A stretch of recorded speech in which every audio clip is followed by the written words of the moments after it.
Pada umumnya orang Indonesia hanya mengenal Soekarno, Soeharto, B.J. Habibie, Abdurrahman Wahid, Megawati Soekarno Putri, Susilo Bambang Yudhoyono, dan Joko Widodo. Padahal masih ada lagi dua presiden Indonesia yang jarang sekali disebut, yaitu Syafruddin Prawira Negara dan Mr. Asad. Syafruddin Prawira Negara lahir di Banten pada 28 Februari tahun 1911. Beliau adalah pejuang pada masa kemerdekaan Republik Indonesia yang juga pernah menjabat sebagai Presiden Pemerintahan Darurat Republik Indonesia atau PDRI. Ketika saat itu pemerintahan Republik Indonesia di Yogyakarta jatuh ke tangan Belanda saat agresi militer Belanda II pada tanggal 19 Desember 1948. Di masa kecilnya, akrab dengan panggilan Kuding. Dalam tubuh Syafruddin mengalir darah campuran Banten dan Minang.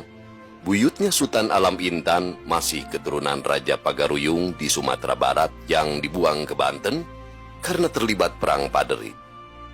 Menikah dengan putri bangsawan Banten, lahirlah kakeknya yang kemudian memiliki anak bernama Raden Arsyad Prawira Atmaja.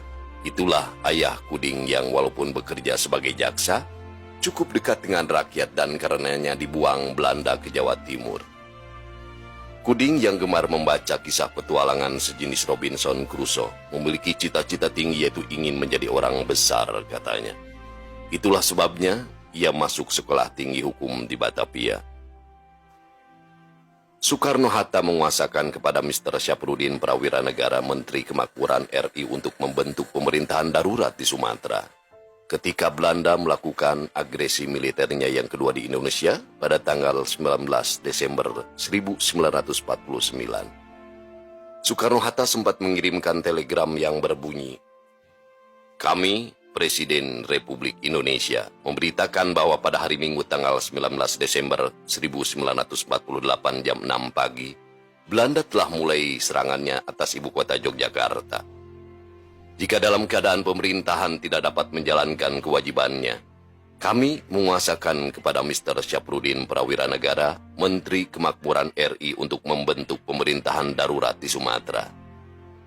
Telegram tersebut tidak sampai ke Bukit Tinggi dikarenakan sulitnya sistem komunikasi pada saat itu.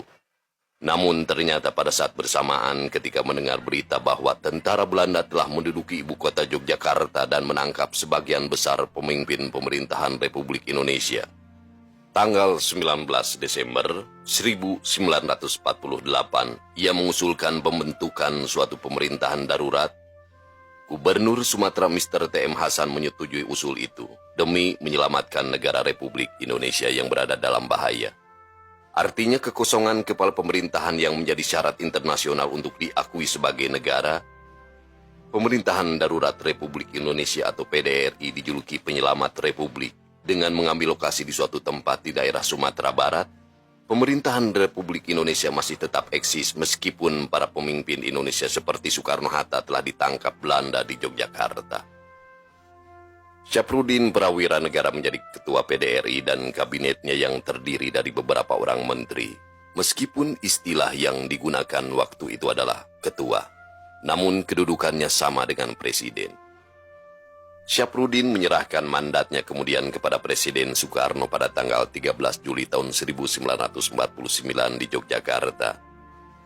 Dengan demikian, berakhirlah riwayat PDRI yang selama kurang lebih 8 bulan melanjutkan eksistensi Republik Indonesia sebagai negara bangsa yang sedang mempertahankan kemerdekaan dari agresor Belanda yang ingin kembali berkuasa. Setelah menyerahkan mandatnya kembali kepada Presiden Soekarno, Syafruddin Prawira Negara tetap terlibat dalam pemerintahan dengan menjadi Menteri Keuangan.